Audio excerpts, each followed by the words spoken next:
I'm back, baby! What is going on, everyone? Welcome to the ever-evolving, never-ending Ready, Set podcast. Well, like always, we go on hiatus, we come back, and the studio changes. That is just who we are and what we are going to do. We have actually moved to Chicago. We're somewhere here on the north side in a temporary studio, so don't get too used to what you see here because this will most likely change in the near future. But it is summer. We've kind of been off since the fall. A lot has happened since then. Just to cover a few things, what the Joe Biden's presidency is falling, which we talked about way back in the first days of video podcast when we started to do the podcast as video. What was that, in the 50s, the episode 50 or so? It's so crazy to think how long ago that was, because that was about 2.5 years ago, I think, is when we started doing that. And it's pretty obvious what the media has been doing. I mean, that's not a surprise to me. Look what I was saying back then. I mean, the guy's just a disaster, and that's not what we're going to be focusing on today. Just it's something that's been going on, and oh boy, I mean, I remember when he was elected back in 2020, Joe Biden, and then when he was going into office in 2021, all those policies that he started, implementing, and then some of the Trump policies he was taking away. I remember the first thing I thought to myself is, are they trying to get Donald Trump elected again? Because they're doing a great job all these years later. But anyway, what I really wanted to talk about today was, it's the summer. We wanted to kind of do something more of a summer theme here today.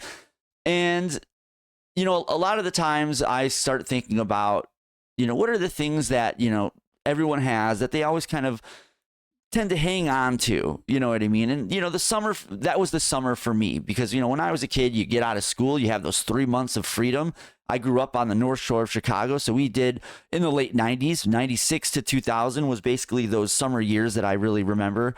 And back in those days, we did a lot of bike riding. There was no phones. The internet existed. We're talking about it in those terms. American Online was around, but this is the dial-up days.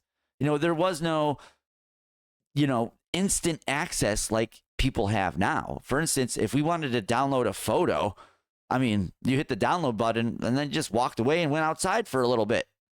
That's not the world on the internet we live in today. And then if you were going to download a video, well, you might as well just hit the download button and hope your computer stays on for a week because it was going to be a while before that video got downloaded.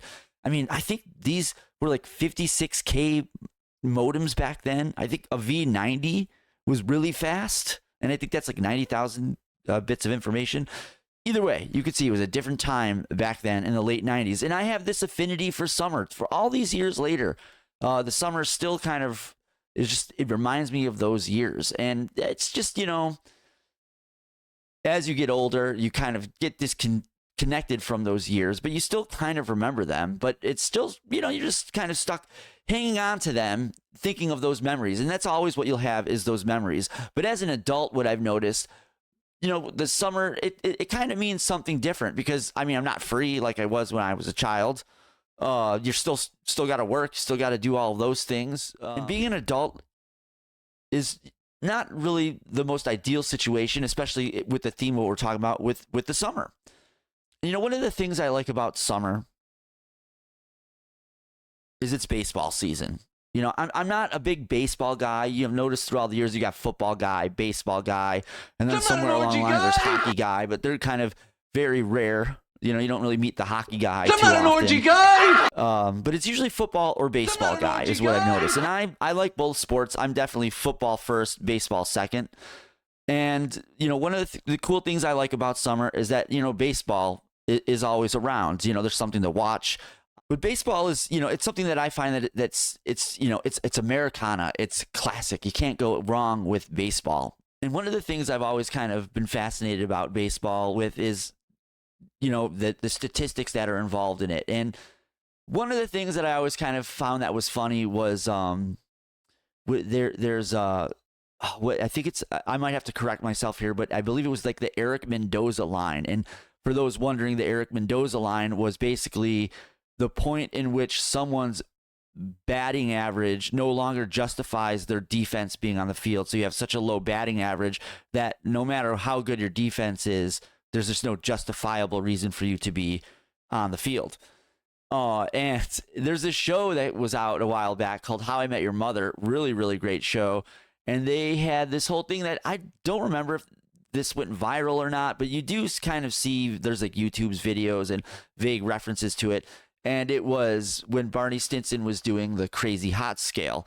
And what I've noticed in various YouTube videos, everyone always like inverts the X and the Y axis to this graph. So you always get some different variations or different versions of it. But the one on How I Met Your Mother, it was perfect because, I mean, everyone knows what the crazy hot scale is, one side crazy, one side hot. And then, based on which, obviously the premise is the crazier the girl, the better the fun time is, so to speak. But obviously you have crazy and then how pretty she is. This can be a little dangerous, so to speak. And the whole, actually, maybe we could just play the clip and I can shut up and stop talking about it. A girl is allowed to be crazy, as long as she is equally hot. Thus, if she's this crazy, she has to be this hot. If she's this crazy, she has to be this hot. You want the girl to be above this line, also known as the Vicky Mendoza diagonal. This girl I dated, she played jump rope with that line. She'd shave her head, then lose 10 pounds. She'd stab me with a fork, then get a boob job. I should give her. So one of the most interesting things I thought about this little clip here was that you see Barney mention the Jessica Mendoza line. And when I first saw this video, I could never understand, like, who the fuck is Jessica Mendoza? Like, what was the purpose of the Mendoza line? It went completely over my head until I heard about, again, I can't remember if it was Mario Mendoza, Eric Mendoza, whoever it was, but that was kind of what the joke was there. And it's actually pretty good. And, one of the things I liked about How I Met Your Mother, too, was, a lot of the themes that they had going, through the show. And there was one thing that, I liked about that show towards the end of the series that kind of reminds me of something that's kind of going on right now in my life that is extremely disappointing and something I didn't want to spend a lot of time on, but something, I figured we could talk about really quickly.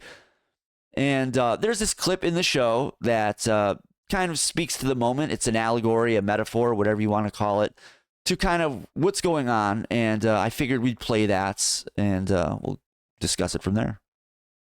If you're looking for the word that means caring about someone beyond all rationality and wanting them to have everything they want, no matter how much it destroys you, it's love.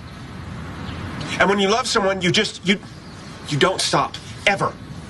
Even when people roll their eyes or call you crazy, even then, especially then.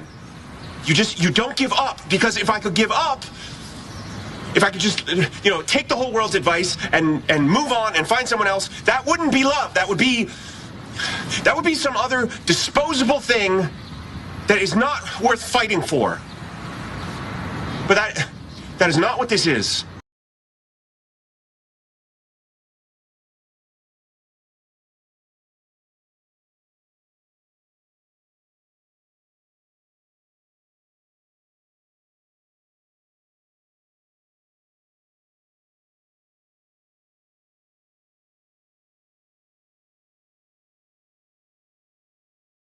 To let go now.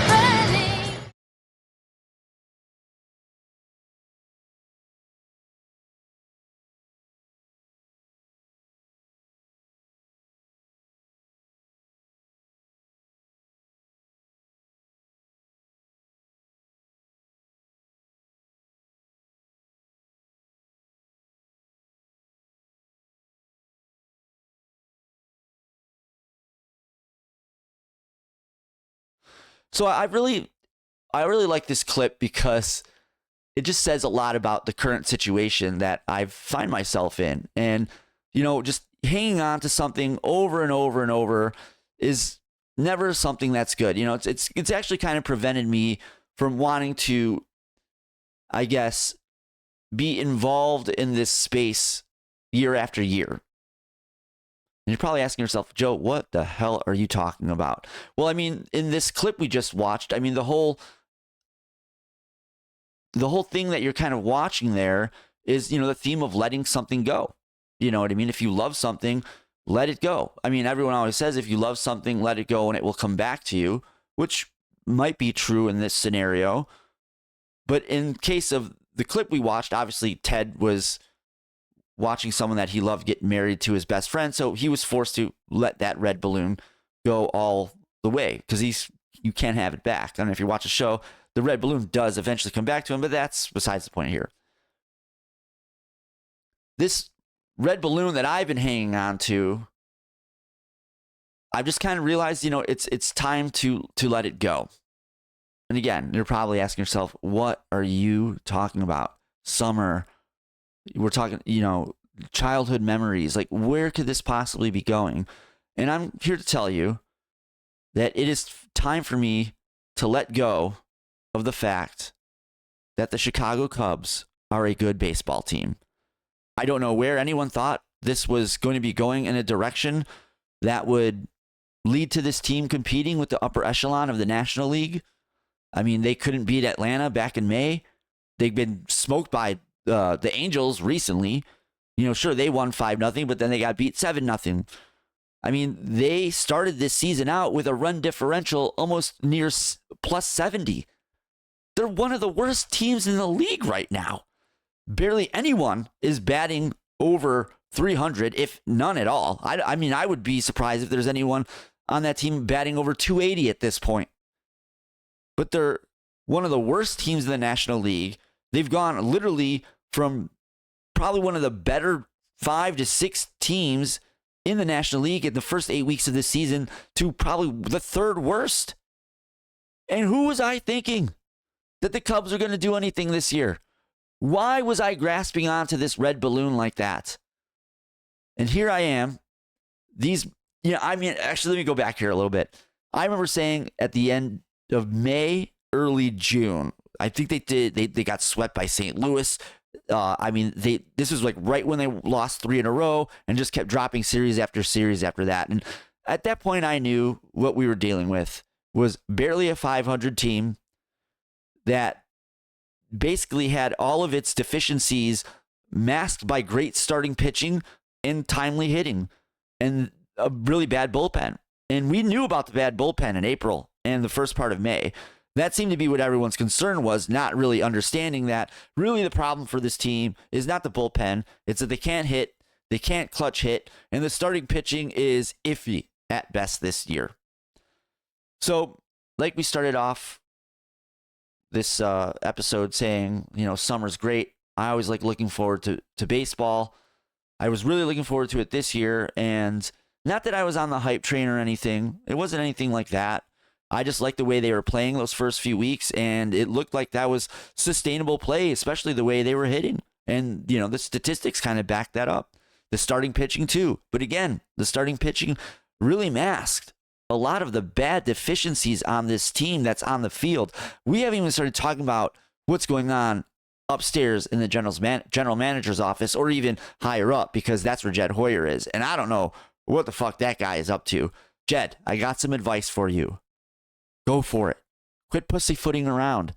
It's too late now.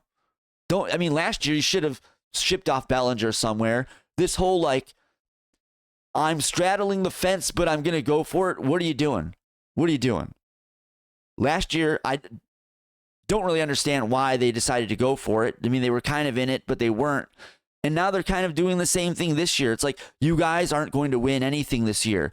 You might make the playoffs. You want to trade prospects to maybe make the playoffs and lose? I got a better idea. How about you sell off this team, maybe fire Jed Hoyer, and start the fuck over?